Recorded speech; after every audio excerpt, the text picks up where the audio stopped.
А настоящий летающий автомобиль «Мошка» прошла испытания и налетала десятки километров. Речь идет об изобретении калифорнийской компании, которую она в долгосрочной перспективе планирует усовершенствовать и внедрить в транспортную систему. Подробнее далее. К взлету готов. Калифорнийский стартап Opener продемонстрировал, что такое по-настоящему безопасный и легкоуправляемый летающий автомобиль. Мультикоптер получил название Blackfly – «Мошка» в переводе с английского. В нем одно пассажирское кресло и достаточно простая система приборов. Так что лицензия пилоту не потребуется.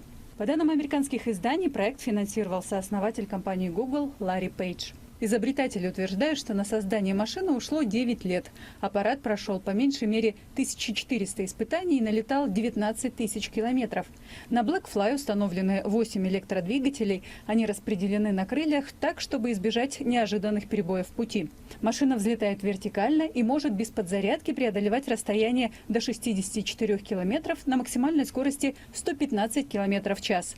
Рассчитан аппарат в основном для передвижения по плоскогорьям. Впрочем, это только первоначальный вариант. В долгосрочной перспективе компания планирует усовершенствовать изобретение и внедрить в транспортную систему как мегаполисов, так и пригородов.